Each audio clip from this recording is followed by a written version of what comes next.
First to you, Mr. Wilson, the blockade at the border, a second U.S. to Canada crossing blocked by truckers protesting mandates. This is the Alberta with Montana crossing, the Ambassador Bridge between Ontario and Detroit blocked. Mr. Wilson, the Prime Minister Trudeau says the protesters are fringe extremists, racists, and Nazis. What do you say? It's troubling that the Prime Minister of our country is now characterizing hard-working Canadians who during COVID delivered food and critical supplies and put themselves at risk to whatever risk it posed. And now suddenly for political opportunism, he's characterizing these hard-working truckers who are trying to protect their charter rights, who are trying to ensure that they're not discriminated against and have freedom of choice, as somehow being a fringe element. I think Canadians took offense to it, and as you've seen across our country, this was a spontaneous event. This was not organized. These events that are occurring at various borders are not coordinated by any operations center. This is Canadians saying, we've had enough, government overreach has gone too far, and we need our fundamental rights back, and it needs to stop now. Yeah, Mr. Peckford, to Mr. Wilson's point, it's great to have you on. The truckers are in it for the long haul. They're not going to stop until the mandates are lifted. Now, 2 Canadian provinces are dropping pandemic mandates, Alberta and Saskatchewan, and truckers have sparked protest movements worldwide, in the U.S., in Alaska, and possibly from California to Washington. What's your take on what's happening, sir? I think this is a real test for our Charter of Rights and Freedoms, which is only 40 years old, where your Bill of Rights is over 200 years old.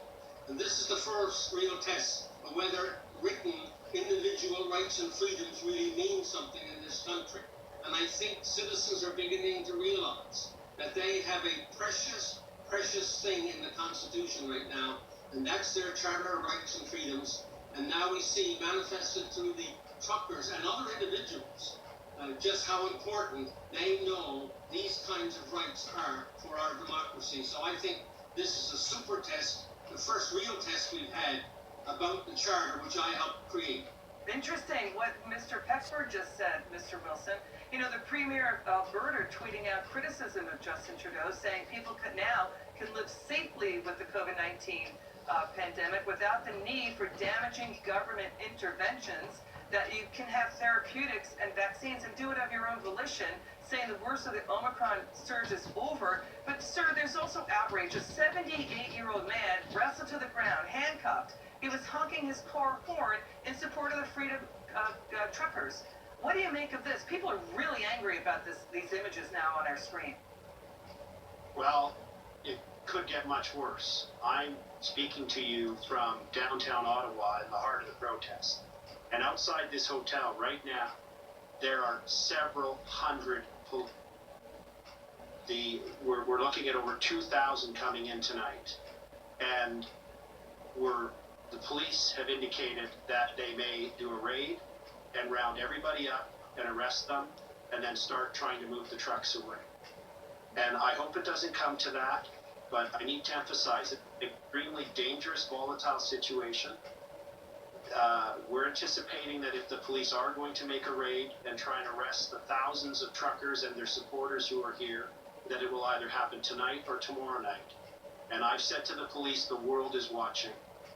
This is not how we resolve disputes. This dispute requires a political resolution. We were in court on an injunction application in the Superior Court in this province earlier this week, and a very senior judge in that case made it absolutely clear to everyone that the truckers here have the right of peaceful protest, and that's what's happening.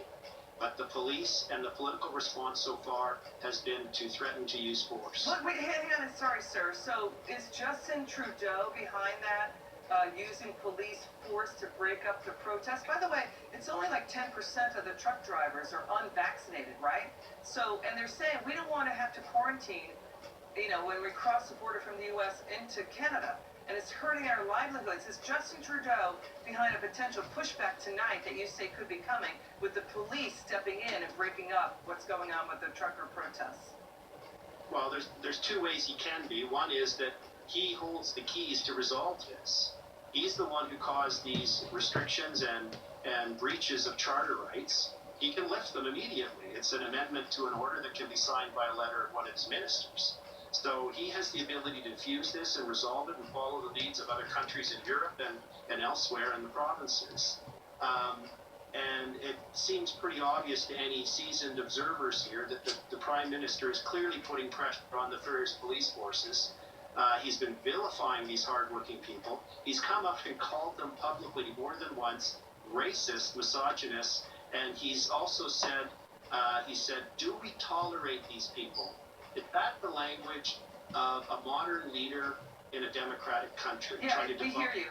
And Mr. Peckford, to Mr. Wilson's point, he's basically dividing, he's belittling, he's not uniting, he's rejecting all calls to sit down and talk with the truckers. He's not doing that. That's not leadership. No. Let's listen, by the way, Mr. Peckford, react to that, and then I'm going to have you both respond to what Justin Trudeau is saying on camera. Okay, go ahead, Yes. Mr. Peckford.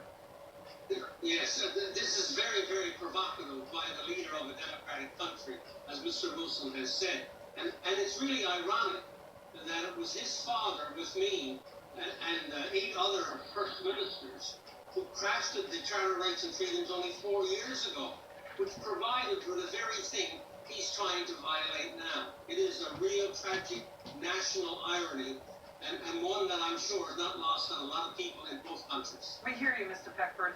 Let's listen to the White House press secretary saying, she's saying that the White House supports freedom of protest, but downplaying the protests as, quote, sporadic traffic jams. Let's listen to the Prime Minister Trudeau also threaten, if you don't have mandates, you're going to have more restrictions. Watch this. There's been some suggestion, not by reporters necessarily at all, but that this congestion is related to the vaccine requirements. It's not. I'm saying I'm going to get to the protests, but the protests going on across Canada, which have spread to a bridge, are leading to sporadic congestion and blockages. I can understand frustrations with mandates, but mandates are the way to avoid further restrictions or having to be restricted. Your response to what Mr. Trudeau, the Prime Minister, said, Mr. Wilson? Well, it's ridiculous. It's all overblown, but it's highly consequential. These mandates have tremendous damage to our children, to our economy, and why the Prime Minister is seeking to sow division and prolonging these unnecessary restrictions on our rights and freedoms, I just don't understand. I hope he changes course, and if he's not, that his party turns on him. Mr. Peckford, final word. Yeah, no, it's unbelievable that a leader, and our leader in this case in Canada, would make such statements about mandates and how important they are, when study after study now has shown that the cure is worse than the disease. So he's on the wrong side of science, and he's on the wrong side of history.